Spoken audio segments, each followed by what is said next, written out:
I'm Corbett Wall with DV Auction, here with your feeder flash for Friday, August the 16th. Friendly fire, is that what you want to call it? This whole week has just been disrupted by that pretty small and localized, simple fires, the way the fire chief put it there.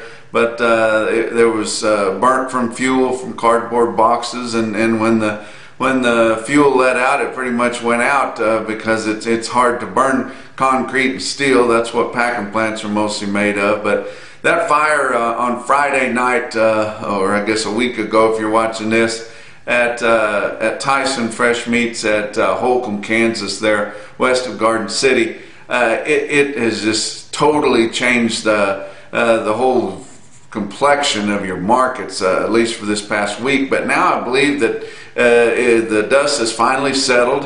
It didn't hurt anybody but the producers and your cattle feeders and everybody in the cattle business. But friendly fire is something that you talk about in combat whenever it's your own team that ends up shooting you. I guess that's kind of what we've seen here. We're all supposed to be in this together, right? Everybody in the cattle business, from everybody from the cow-calf man all the way to the knife served on the consumer's plates. Well, I guess we're all on the same team, and the friendly fire came. It was from the packers that actually got all the benefit out of it. That's kind of the way it goes with all these deals. These market catastrophes is what you could call them. Whenever they happen, something like this, recent memory back to 2003, when the mad cow hit, that was almost similar. Of course, it was worse, but lasted longer. But anytime you get a big disruption in the flow of your cattle, it's always your packer that benefits from the deal. He sets the prices on both ends and handles his expenses in the middle.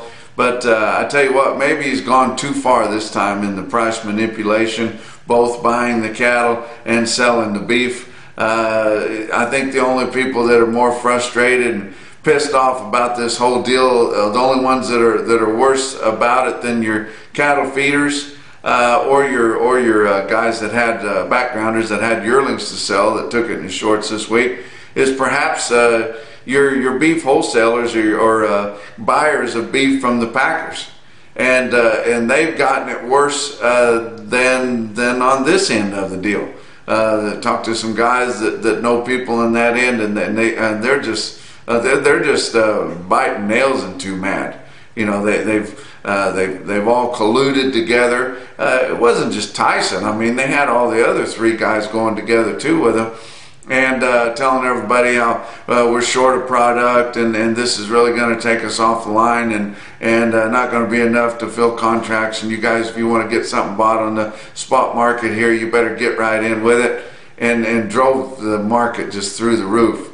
So your packers collecting on both ends after they were already making handsome profits. This friendly fire has definitely been friendly to your packers. They have gone from making a meager $250 to $300 a head to adding an additional over $200 a head profit, now making a comfortable 500 head plus on every single one that they slaughter. Must be nice. I tell you what, most of your cattle feeders would just love to maybe get $100 a head maybe once in a while, or a consistent $30 to $50 a head, but hard to even do it unless you really just pin down things and get the cattle bought that'll hedge, never stub your toe, everything work out right, and very rarely does that ever happen. But this friendly fire has been a real eye-opener, I think, to show us how vulnerable we are when we're running this short of slaughter capacity. It's shown us how ruthless and shrewd, conniving and manipulating these packers can be anytime they get the opportunity, not just in the day-to-day or week-to-week trades, but especially whenever they get the opportunity. And I think maybe they've pushed a little hard this time, and they've gone too far. Like I said, they've got people on the meat end very angry about the deal. They definitely got your cattle feeders angry about it. and your guys that make yearlings, and even your calf producers. The calf deal was a wreck this week too. But also the timing might not have been great for this, because they were already fighting an antitrust suit from RCAF and several others that have joined in with them on collusion, manipulation, unfair trade practices, and the like. And supposedly they've got the evidence that they need. Well, this week happened to be the RCAF convention in Deadwood, South Dakota.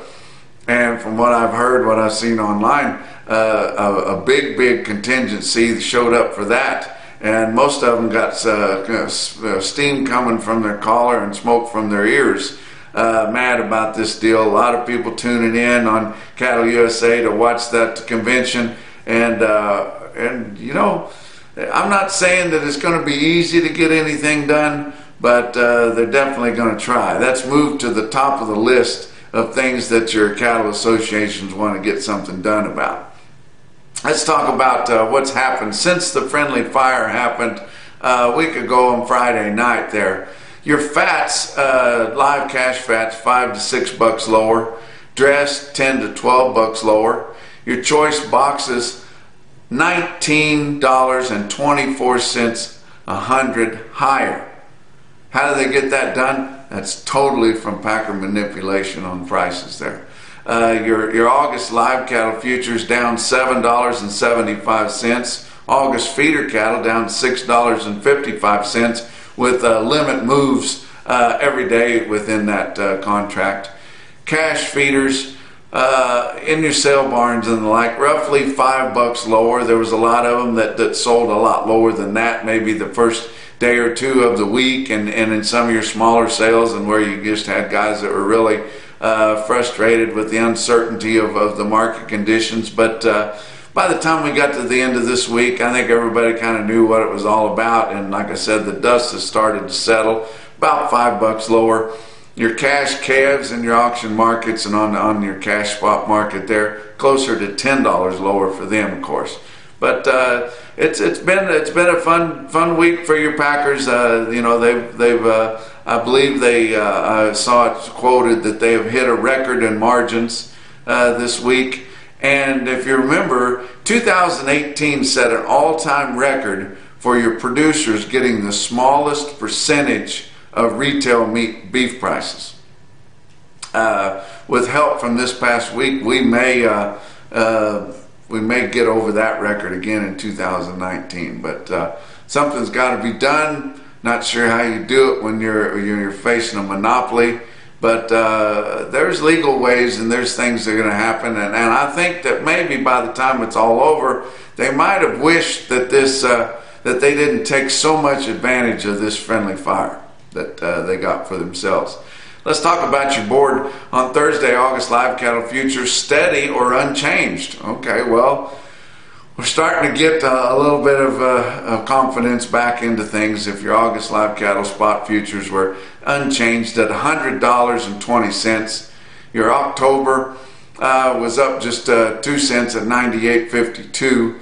August feeder cattle up $1.30, and that was up after being up extended limits on Wednesday of $6.75. But your August feeder cattle up $1.30, and that's more healthy, and it feels like things are kind of getting back under control. But closed at on Thursday at $135.77. September up 47 cents at $133.30. Your fat cattle trade, and we did have a little bit more trade on Thursday, mostly in the northern plains.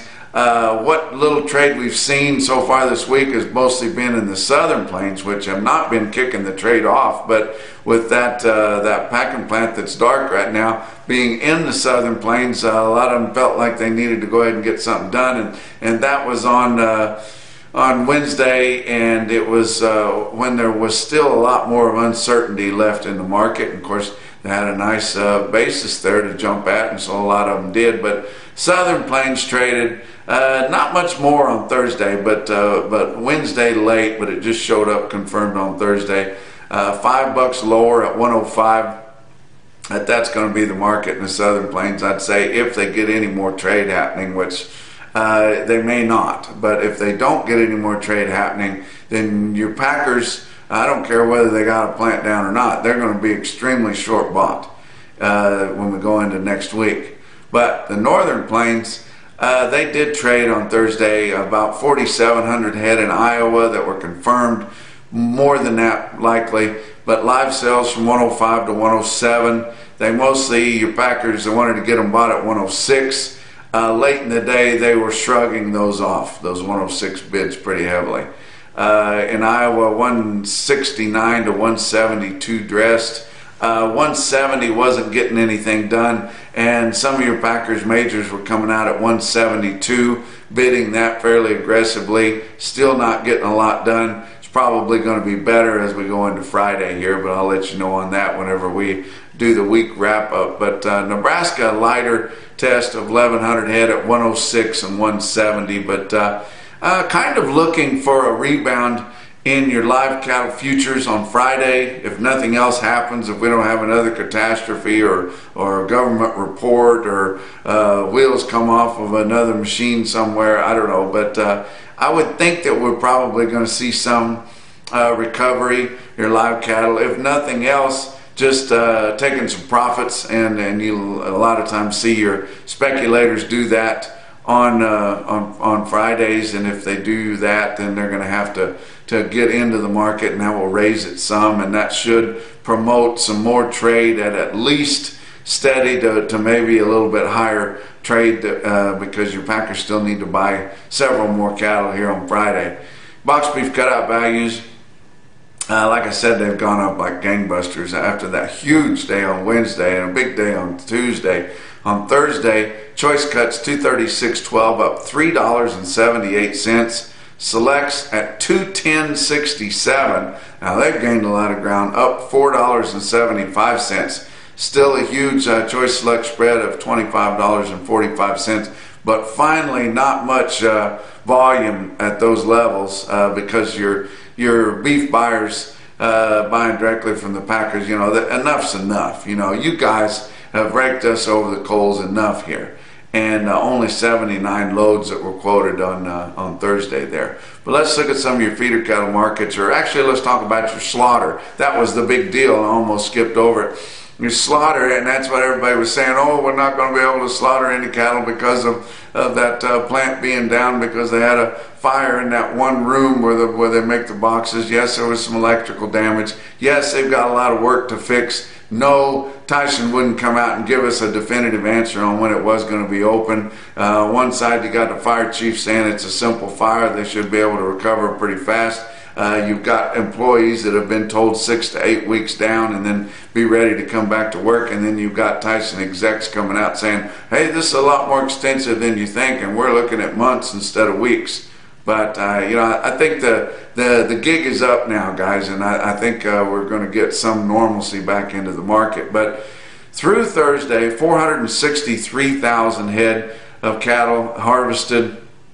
That compares to a week ago when we were under normal conditions and they were running wide open, which was so we're 13,000 down from that one plant being down, and they've picked up a lot of ground in other places, you can tell. And then when we get to Saturday, you'll see more ground picked up because they can add some time or add a shift at some plants that don't normally sell or kill on Saturday. So we'll pick up more of that ground as we close the week out. But the 463,000 we've seen through Thursday this week was down just 11,000 from the same week a year ago. Your actual slaughter information for the week ending August the 3rd come out, and our average steer dressed weights at 872 pounds, and they're starting to go back up. That was up 3 pounds from the previous report.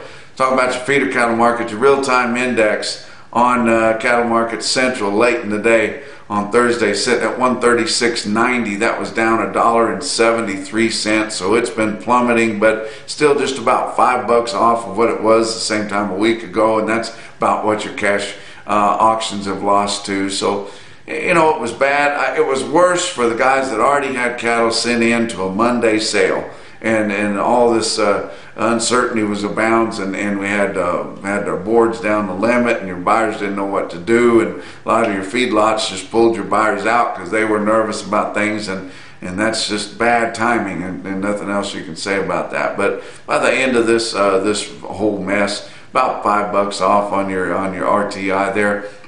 Look at some sales on Thursday, and a lot of your sales just pulled their reins in and didn't have too much, just kind of odd cattle and cows and things like that. But a few of the bigger sales did have a sale. They had a decent sale. Farmers and Ranchers Livestock in Salina, Kansas, about 1,900 head there, and a lot of those, they just needed to get those cattle moved. As wet as it was around all spring and summer, pastures are starting to dry up in several places, especially in your plains. But feeder cattle at Farmers and Ranchers Livestock, $1 to $5 lower. That includes both steers and heifers. You look at this report on Cattle Market Central. You see on your popular steer weights, 548 head of 8-weight steers averaged 828 at 142.93 on your weighted average price. That was actually $1 higher than weighted average price from the week ago. 459 head of steers in the 9-weight category averaged 914 at 138.67. That was about $1 lower. So if you're starting to see, guys are getting over the shock of this thing. Yeah, things are weaker around, but we're going to see some recovery here where they overdid it, and then we'll get back to something close to normal here next week. This one individual quote out of Salina, Kansas there, 125 head of 812-pound steers bring $1.45, and that's not too bad at all, guys. That's actually a very good quote, either for this week or last week before the fire. Pratt, Kansas, of course, they've had several big sales here over the last month or so, and they didn't have too many cattle, about 800 head, where it was tested, feeder steers $2 to $4 lower. The individual quote I'm going to give you is not one because it's crazy high. I just want to tell you guys what's going on in different parts of the country. And this would be a poor week to try to pick out a crazy high for an individual quote anyway. But if you guys are looking for some hard cattle for fall or winter grazing, a good place that you guys may not know about or haven't explored is southern Arizona. They got cattle down there. They're hard as rocks. Wilcox Livestock Auction in Wilcox, Arizona has a good sale barn. They're a DV auction customer. You can view that sale every week right there at dvauction.com. But they've got a good sale, nice sale barn, good management. Everything will be right, and the cattle are fresh and absolutely hard as rocks. You can get some really nice light cattle in there that you like. But look at this individual quote out of Wilcox, Arizona. 71 head of hard little black baldy steers weighing 629 at $130. That's your feeder flash for Friday.